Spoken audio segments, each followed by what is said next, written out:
কুসুম এপিসোডের আজকের পর্ব ধারাবাহিকটি শুরুতেই আমরা দেখতে পাই কুসুম আর তার মাসি দীপালি কিচিং রুমে দাঁড়িয়ে কথা বলছে।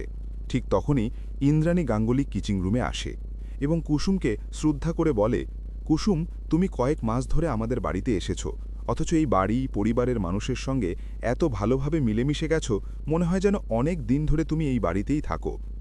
পরবর্তীতে কুসুমের দেবীমা ইন্দ্রাণী গাঙ্গুলি কুসুমকে বলে, কুসুম, তুমি খেয়েছ? তখন কুসুম বলে, না দেবীমা, এখনও খাইনি।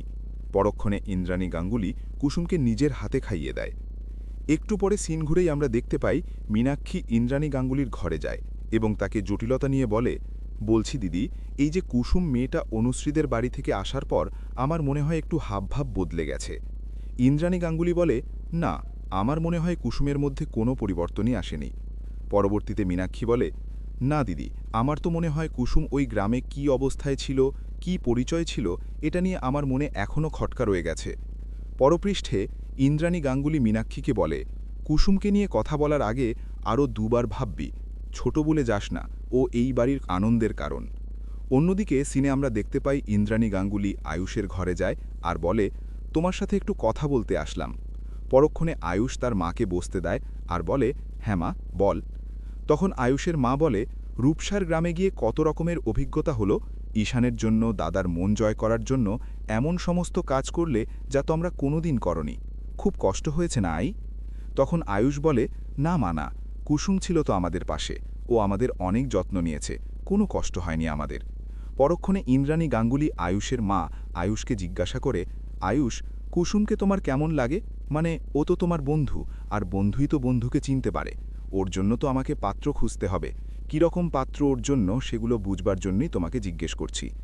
পরবর্তীতে আয়ুষ তার মাকে উত্তর দেয়, তুমি কুসুমের জন্য এমন একজনকে খুঁজে নিয়ে এসো যে যেন কুসুমকে কোনো দিন কষ্ট না দেয়। তখন আয়ুষের মা আয়ুষকে আবার জিজ্ঞেস করে, আয়ুষ, তোমার কেমন মেয়ে পছন্দ? তার পরিবর্তে আয়ুষ উত্তর দেয়, মা, আমার বউ কে হবে, কেমন হবে, এটা নির্বাচন করার সম্পূর্ণ অধিকার তোমার আছে। আমার ভালো মন্দ তো সব তোমার ওপরে। আয়ুষের কথা শুনে ইন্দ্রাণী গাঙ্গুলি মনে মনে খুবই খুশি হয় আর মনে মনে বলে, আমি জানতাম আমার পছন্দ করা মেয়েকে আয়ুষ জীবনসঙ্গী হিসাবে মেনে নেবে। পরবর্তী সিনে ইন্দ্রাণী গাঙ্গুলি কনুশ্রীকে রান্নাঘরে বাড়ির পুজো উপলক্ষে নতুন বউকে ভোগ রান্না করতে বলে চলে যায়। তারপর অনুশ্রী ভোগ রান্না শুরু করে দেয়। ইতিমধ্যে অনুশ্রীর ফোনে তার বাবার কল আসে। তারপর অনুশ্রী তার বাবার সাথে কথা বলতে ব্যস্ত হয়ে যায়।